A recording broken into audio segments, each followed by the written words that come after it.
So, we're going to be shooting going down the road here. I don't want to invade anybody's privacy, of course, but this house that we're going to be passing by is the start of this mystery. In 1901, the young Nell Cropsey was murdered mysteriously. And to this day, nobody has been able to figure out who did it. They had somebody that they convicted, which we'll be talking about him in a bit, which was her boyfriend at the time. They had just broken up. But she disappeared from this house we'll be showing you, and nobody seen her. And then a month later, her body appeared in the river right across the way here. But it found it floating in the middle of the river, not far from the home. So we'll get you a picture of the river too. But when you see this house, just imagine this house back in the late 1800s, with it being on 65 acres of a plantation is what it would have been. So they had all kinds of animals, you know, cows and chickens and pigs and stuff. So looking at it now, and then imagine excuse me, in 1901, it being, 65 acres. So here we go.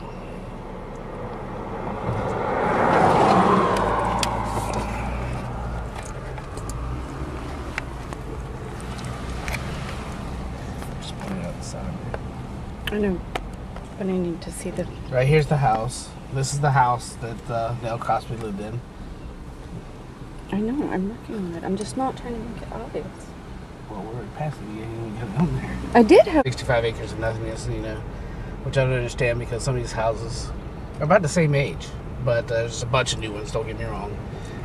Maybe the 65 acres went back, straight back, there's no telling, and the river, of course, was a lot bigger. But again, you'll see it coming up on my left-hand side here. This house right here was the Nell Cropsey's house. Her dad bought it in 1858, I believe. And the family moved here from Brooklyn, New York. And he come here and wanted a plantation, so that's what he did. And like I said, 1901, Nell just mysteriously disappeared at night, and a month later they found her body floating in the river, which is just on the other side right over there. You'll see it coming up here in just a minute. You got to remember, back in the 1800s now, most of this area that I'm going to show you with the river was actually a lumber mill at the time. So the river was, a lot different. The area is a lot different. So they have to keep that in mind. So we got coming up on the river. We'll get you a shot here. The river.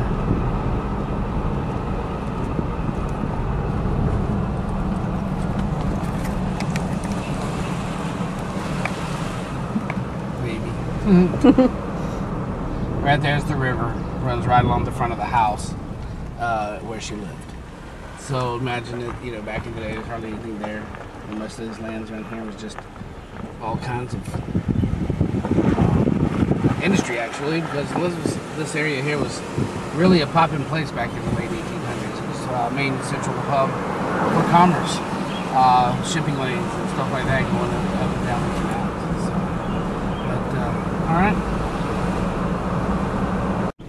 Alright guys, we were driving around a couple of cemeteries here trying to find the plots for the families for the story, but couldn't quite find them, so I can see some pretty cool headstones. We'll be coming back and do another little video tidbit on that one, but yeah, so for right now we're just going to go back and do a little more research and get back to you a little bit more about the story, maybe from when we get back to the house or something, but yeah, the sun's starting to go down, and don't want to go, she's following me home, you know how that goes. So, but we'll see you in a few minutes. So we moved down here, down to the waterfront. So there's the river, you can see. That's the river she was floating in back in 1901. Like I said, the family had taken and found the body floating. Many different theories about this. The main suspect was a Jim Wilcox. He was Nell's boyfriend at the time, Whay, and he had actually taken and said that he'd come and talk to her because they were going to break up. He wanted to say bye-bye. So, so he'd taken come to do that at the house. It was around midnight-ish or so. Her sister heard her crying. And, yeah. Next thing you know, it was quiet. Sister went down to check on her, and she was nowhere around. Some say that good old Nell took and jumped in the river, killed herself. And some say Jim did it. Some say the dad did it. Why? I don't know. But see, one of the things is Mr. Wilcox. He got convicted, 16 years in prison. And it's red, enjoying the water and the wind. But he spent 16 years in prison. Came back to the town here, Elizabeth City, North Carolina, and was an outcast. No, nobody wanted to have anything to do with him. And so he pretty much, did odd jobs here and there. And supposedly in 1937, he committed suicide. But beforehand, he had told family members that Mr. Cropsey had taken and bought a lot of ice on the day that she disappeared. And to preserve the body and then throw it in there because Mr. Wilcox was in jail when they found the body for another charge. So anyway, to this day, 2023, nobody really knows what happened to Miss Nell. So the unsolved mystery of Elizabeth City, Nell Cropsey. Read up on it. There's a lot out there. So she's buried in New York, which is weird. She's the only family member that is buried in New York, in Brooklyn, where they came from. And the rest of the family has 2 separate spots, and that's one of the things that they were talking about with the dad, is because with the family plot that they had there in one of the cemeteries here, he's the only one buried there.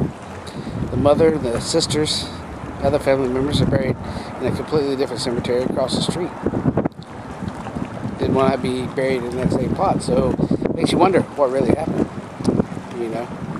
But anyway, so this old graybeard checking out, and Red Deville, and we shall get back to you later. I'll follow up on this a little bit later. Maybe I get some video of the actual grave sites and the family members and stuff like that. Get a little bit more information I can find. So like I said, it's because it's a mystery. It's not a whole lot, but I will keep you updated. I promise. But until next time, get outside, enjoy life, enjoy everything. You only have one life to live, so take advantage of it. Alright guys, see you later. It's the Deadly Collective, and we're outie.